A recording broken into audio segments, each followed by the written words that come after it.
Hello बच्चों, good morning once again. Welcome to Aditya classes. We are doing the polity का chapter number 2 which is federalism. ठीक है, federalism में हम लोगों ने बहुत सारा कंसेप्ट सीखा है. ठीक है, हॉरिजॉन्टल लेवल का हम लोगों ने देखा पावर डिवीजन, वर्टिकल लेवल पे पावर डिवीजन हम लोगों ने देखा. ठीक है, फेडरलिज्म होता क्या है, coming together federalism and holding together federalism. Federalism का नीड क्यों हुआ, ये हम लोगों ने पिछले पावर शेयरिंग वाले चैप्टर में बहुत अच्छे से देखा था. ठीक है, अभी इस चैप्टर का ऑलमोस्ट ये चैप्टर आज आपका ख़त्म होने वाला है. तो इसके कुछ इंपॉर्टेंट कॉन्सेप्ट को हम लोग देखेंगे और प्रीवियस ईयर क्वेश्चन से लिंक करके एक दो और कॉन्सेप्ट मैं आपको एक्स्ट्रा में बताऊंगा. ठीक है, तो बने रहिए आदित्य क्लास के साथ. चलिए स्टार्ट करते हैं. ठीक है, कल तो हम लोग कमिंग टुगेदर फेडरलिज्म और होल्डिंग टुगेदर फेडरलिज्म पढ़ रहे थे. ठीक है, इससे जो की फीचर ऑफ फेडरलिज्म था हमारा, वो हम लोगों ने कंप्लीट कर लिया था, जिसमें रिजिडिटी ऑफ कॉन्स्टिट्यूशन और बाईकैमरलिज्म को मैंने जो बाईकैमरल स्ट्रक्चर होता है वो अच्छे तरीके से आपको बताया था. ठीक है, इसमें एक है आपका कमिंग टुगेदर फेडरेशन और होल्डिंग टुगेदर फेडरेशन. तो कमिंग टुगेदर फेडरेशन और होल्डिंग टुगेदर फेडरेशन हम लोग देखेंगे.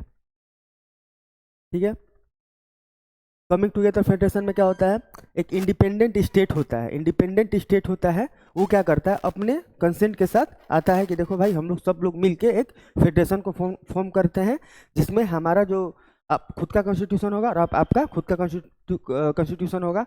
ना आप हमारे कॉन्स्टिट्यूशन में इंटरवीन कीजिएगा, ना हम आपके कॉन्स्टिट्यूशन में इंटरवीन करेंगे. ठीक है, और वहाँ पे मतलब सिंगल सिटीजनशिप का कोई कॉन्सेप्ट नहीं होता, वहाँ पे डबल सिटीजनशिप होता है. ठीक है, आपको यूनिटरी गवर्नमेंट और फेडरल गवर्नमेंट में मैंने बता दिया था. यूनिटरी गवर्नमेंट के नेगेटिव कॉन्सिक्वेंस और फेडरल गवर्नमेंट के कॉन्सिक्वेंस मैंने आपको बहुत अच्छे से डिस्कस किया हुआ था. यूनिटरी गवर्नमेंट में क्या था कि सेंटर और स्टेट, उसमें क्या रहेगा, सेंटर का सबसर्बिएंट रहेगा. सबसर्बिएंट मतलब जैसा स्टेट बोलेगा, स्टेट मतलब सेंटर चाहे तो स्टेट का पावर बढ़ा सकता है या घटा सकता है. लेकिन फेडरेशन में क्या होता है, पावर डिवीजन होता है कॉन्स्टिट्यूशन के बेसिस पे. कॉन्स्टिट्यूशन के बेसिस पे मतलब कॉन्स्टिट्यूशन जो होता है वहाँ का सुप्रीम अथॉरिटी होता है, और कॉन्स्टिट्यूशन में जो लिखा रहेगा, जो पावर डिवीजन होगा, उसको आप ओवररीच नहीं कर सकते, उसको आप ब्रीच नहीं कर सकते हो किसी भी कीमत पे.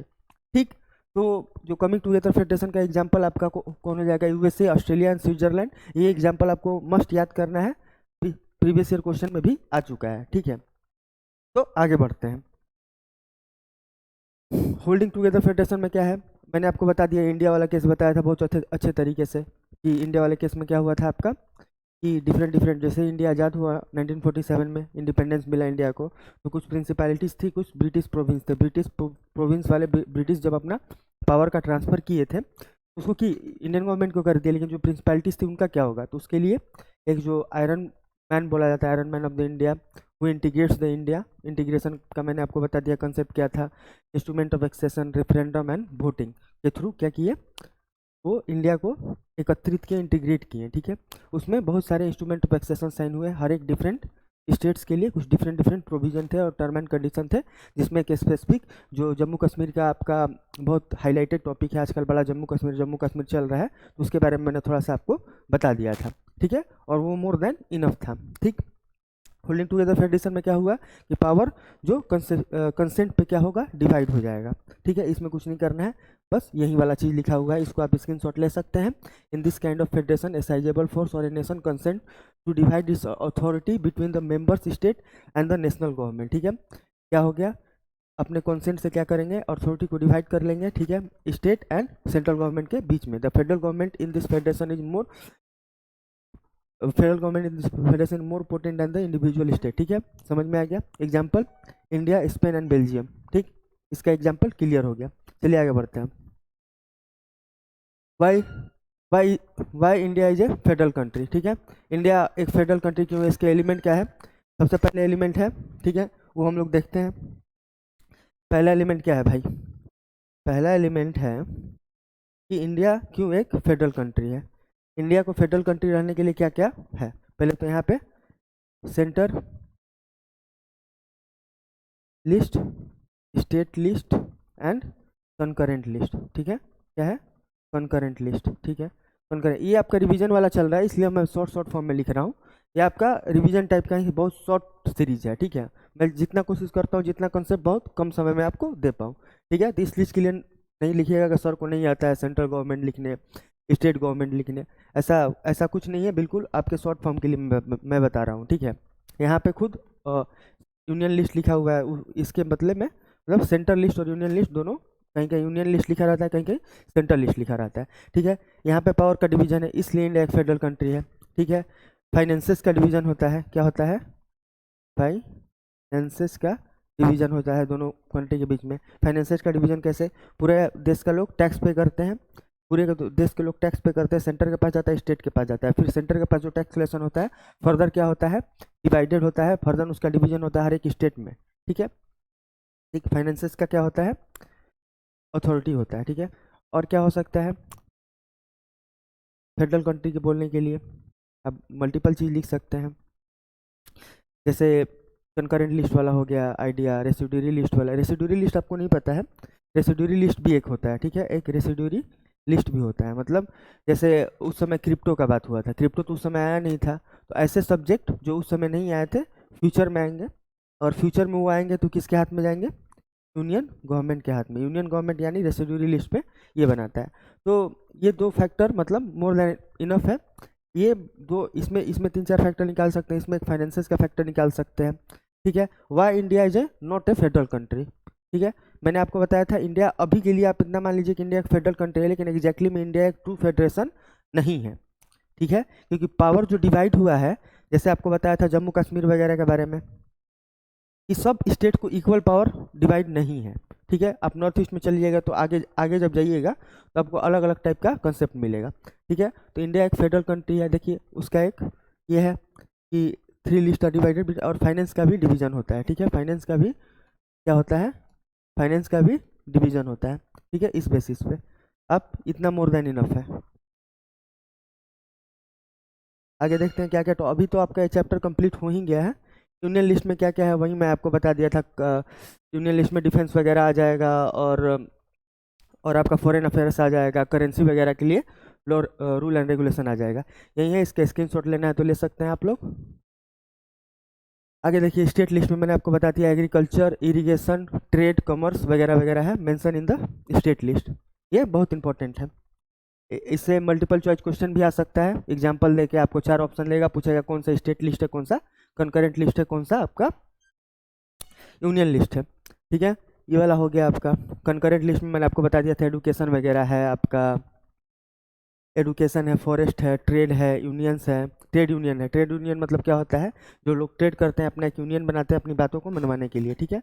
मैरिज, अडॉप्शन एंड सक्सेशन, ठीक है, ये सब समझ। सक्सेशन मतलब क्या होता है कि हम मतलब मेरे फादर जब डेथ करेंगे तो उनके मतलब उनके प्रॉपर्टी पे किसका हक होगा, इसी को सक्सेशन वगैरह बोला जाता है, ठीक है। तो उतना नहीं जानना, बस इतना ही जानना है, ठीक है।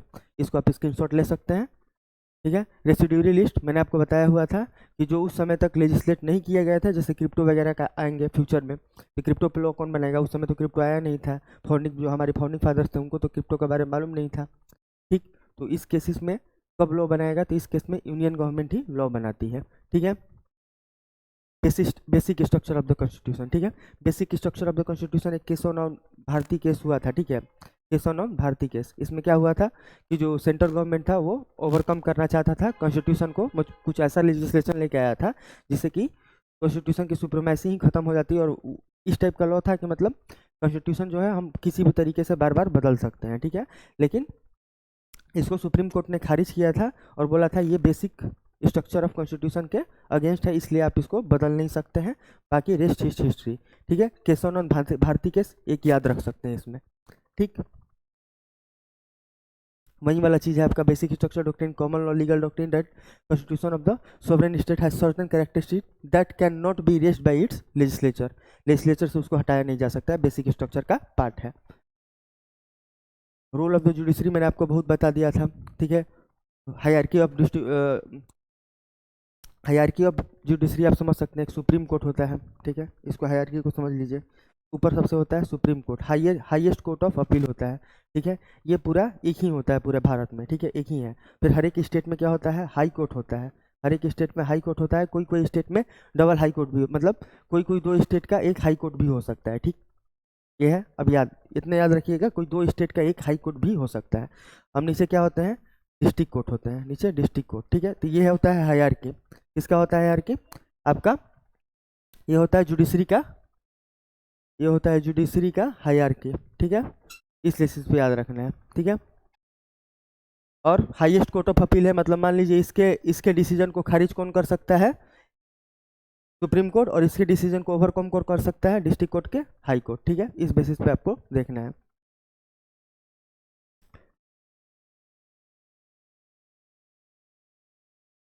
देखिए इतना हम आपको बताए हुए थे, कितना प्रिंसिपैलिटीज वगैरह था, हमको ध्यान नहीं था कि इसमें मैप है वगैरह वगैरह है, ठीक। लेकिन आप देख सकते हैं यूपी का नाम पहले यूनाइटेड प्रोविंस था वगैरह वगैरह, ठीक। अभी हैदराबाद था, मैंने आपको बताया था प्रिंसिपैलिटीज था, मैसूर एक प्रिंसिपैलिटीज था, ठीक है। ये एक मैप था, ठीक है, उस समय का, before the independence of India. और ये आज का मैप है, ठीक है। आप देख सकते हैं ये मैप आपके पास भी होगा, तो इस पर ज़्यादा टाइम हम व्यर्थ नहीं करेंगे। How the federalism in practice is constitution is sufficient, constitution provision are necessary for the success of federalism but these are not sufficient, ठीक है। तो ये सब आपका बेसिक स्ट्रक्चर का पार्ट हो गया। फेडरलिज्म, इसमें आपको बता रहा है कि फेडरलिज्म कैसे प्रैक्टिस करना चाहिए। तो फेडरलिज्म के बारे में बता दिए आपको कि कॉन्स्टिट्यूशन जो होता है वो सुप्रीम अथॉरिटी होता है। कॉन्स्टिट्यूशन सुप्रीम अथॉरिटी होने के साथ साथ कॉन्स्टिट्यूशन में जो जो भी लॉज लिखे गए हैं उसको मानना बहुत ज़्यादा जरूरी है, और उसको प्रोटेक्ट कौन करता है, जुडिशरी करता है। But it is not sufficient, इसलिए क्या होता है हमारा कॉन्स्टिट्यूशनल अमेंडमेंट होता है। जैसे एक अमेंडमेंट जो बहुत ज़रूरी है आपके लिए वो है, जिस तरीके से मान लीजिए अगर हम वर्टिकल लेवल पर पावर डिवीजन करें, ठीक है, वर्टिकल लेवल पर पावर डिवीजन में क्या आ जाएगा आपका, ठीक है, एक सेंटर है, एक क्या है आपका सेंटर है, नीचे स्टेट गवर्नमेंट है, ठीक है, और नीचे क्या है, लोकल गवर्नमेंट है। लोकल गवर्नमेंट में भी एक है म्यूनिसपैलिटी वगैरह आता है और एक ग्राम पंचायत आता है, ठीक है। म्यूनिसपैलिटी का हेड कौन होता है, मेयर होता है। म्यूनिसपैलिटी का हेड कौन होता है, मेयर होता है, ठीक है। और ग्राम पंचायत का हेड कौन होता है, ठीक, ग्राम पंचायत का हेड कौन होता है, मुखिया होता है। मुखिया, और कहीं कहीं सरपंच भी लिखा रहता है, ठीक है, क्या लिखा रहता है, सरपंच। तो इसको हम लोग अगले लेक्चर में कभी इस चीज़ को अच्छे तरीके से डिस्कस करेंगे कि क्या एग्जैक्टली में होता क्या है, ठीक है। इस लेवल पे है। तो जो लोकल लेवल का गवर्नमेंट इंट्रोड्यूस किया गया था वो पीआरआई एक्ट बोला जाता है, पंचायती राज इंस्टीट्यूशन एक्ट 1992 में इसको इंट्रोड्यूस किया गया था कि हर एक जो लोकल लेवल गवर्नमेंट है उसको आपको बनाना है, और लोकल लेवल गवर्नमेंट फॉर्म करके उसको मेंटेन करना है। जैसे मेंटेन करने के लिए क्या क्या आएगा, रेगुलर इलेक्शन आपको करवाना पड़ेगा, ठीक है, रेगुलर इलेक्शन करवाना पड़ेगा, इक्वल रिप्रेजेंटेशन देना पड़ेगा। इसलिए इक्वल रिप्रेजेंटेशन के लिए 1/3 फीमेल रिजर्वेशन है, इसमें फीमेल रिजर्वेशन है, ठीक है। ये थोड़ा इलेबोरेट प्रोसेस है, इसको बहुत अच्छे तरीके से डिस्कस करेंगे, लेकिन आप अपने बुक में देखिएगा एक टाइप का रिवीजन सीरीज है, और रिवीजन सीरीज में जितना हम बेटर दे सकते हैं उतना बेटर देने का कोशिश करेंगे, ठीक है। तो ये एक बेसिक्स है, ठीक है। इसलिए फेडरलिज्म सफिशिएंट नहीं होता है, क्योंकि कॉन्स्टिट्यूशन में जब भी सोसाइटी चेंज होता है उसके नीड के अकॉर्डिंग हमको क्या करना होता है, कॉन्स्टिट्यूशनल अमेंडमेंट करना होता है। कॉन्स्टिट्यूशनल अमेंडमेंट कैसे होगा, मैंने आपको पहले क्लास में बिल बहुत अच्छे से बता दिया था कि पहले बिल लेके आया जाएगा, उसको पढ़ा जाएगा, उसमें सारे लोग, सारे कम्युनिटी के लोग बैठे हैं, सब लोग सुनेंगे, देखेंगे, कुछ उसमें चेंज करना होगा तो चेंज किया जाएगा, फिर राज्यसभा में जाएगा, राज्यसभा में पास होगा, फिर प्रेसिडेंट साइन करेंगे और एक एक्ट बन जाएगा, ठीक है। ये देखेंगे फैक्टर अदर देन कॉन्स्टिट्यूशन। चलिए इस लेक्चर को हम लोग नेक्स्ट क्लास में करेंगे, मिलते हैं नेक्स्ट क्लास में। Stay tune with Aditya classes. Thank you so much.